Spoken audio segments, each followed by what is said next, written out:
Hello YouTubers, welcome to another edition of AP World Vocabulary. We are in the gunpowder empires. We've talked about the Ottomans, so we are going to move on to a contemporary gunpowder empire just to the west of the Ottoman Empire, and we're going to talk about the Safavids. So we're going to tell the brief story of the Safavid Empire. We're going to talk about them in terms of 5 words. The first one being Safavid, the second one being Shi'a or Shi'ism, the third one being Ismail, a prominent leader, then Chaldiran, which was a large battle against the Ottomans, and finally end with Abbas, or Abbas the First, or Shah Abbas the Great, a leader, probably the most popular leader of the Safavid Empire. So let's start just with the basic word Safavid. So the Safavid Empire is the name given to the empire of the Safavids were the empire that grew powerful in the area that is modern-day Iran in the Middle East. This is kind of just south of the Caspian Sea, just east of the Ottoman Empire in Anatolia, and stretching all the way across the Middle East until you get basically into the mountainous region of what is today Afghanistan and Pakistan. So that's where they were. The Safavids were a powerful military force. They gained power through military victories and maintained power through military force, and were Muslims, but they were Shia Muslims. So let's kind of remind ourselves what Shia Muslims are and how do they differ from Sunni Muslims. So Shia is the branch of Islam which recognizes the 4th successor to the Prophet Muhammad, peace be upon him, as the first legitimate successor to the position as leader of essentially the religion, as the caliph who should have been in charge, and he was a relative of the Prophet Muhammad, peace be upon him. They differ from the Sunnis, who recognize the first 3 caliphs or successors to power after the death of Muhammad, peace be upon him, as legitimate. And so it began as kind of a split about who had the right to rule. It ended, and it's still going on, as differences in doctrine, in law, in practices, in customs.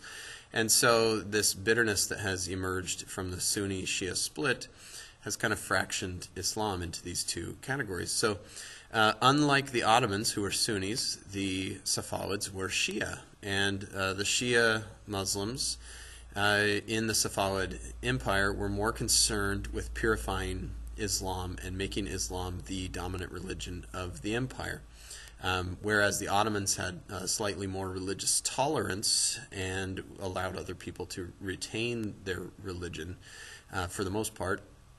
The Safavids were less likely to do that. So the Safavids gained power under the leadership of a man named Ismail. Ismail was a powerful military leader who was able to secure military victories as far west, basically until they butted up against the Ottoman Empire in the west, and the Safavids were able to gain power over what is now basically modern-day Iran, as I've already said before. It's what was before this time Persia, the Persian Empire. And so Ismail made it to basically set up a capital city in Tabriz, which is kind of just, well, basically just kind of on the borderlands of the Ottoman Empire in the west and just below the Caspian Sea, and was able to secure military victories throughout this region.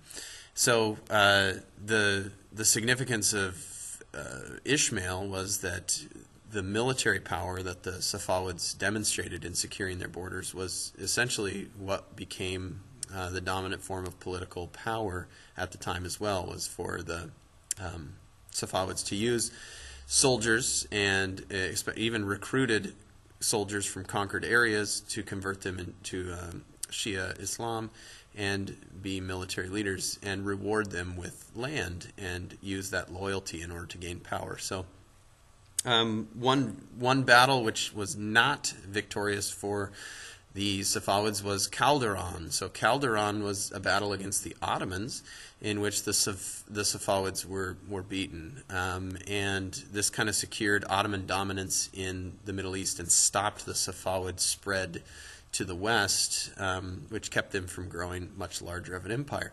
So that's kind of the significance of the Battle of Chaldiran. It put the Safavids kind of in their place in comparison to the Ottomans, and kind of gave a little bit of upper status to the Ottomans.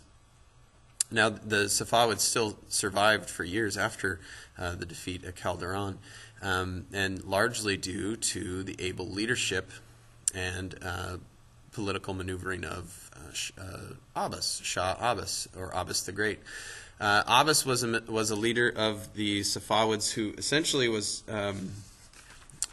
built up the military by recruiting young men from conquered areas, converting them to Islam, and building up the military, and then also incorporating Western techniques, especially Western armaments, into battle. And so the West, Western Europe, who were Christians, which is kind of odd that they would deal with them so much, were used to train and then incorporate Western technology into the expansion of the Safavid Empire. So there you have it. There's the Safavids in a nutshell. There'll be more on this when you meet in class, so we'll talk as we go. Have a wonderful night and be awesome.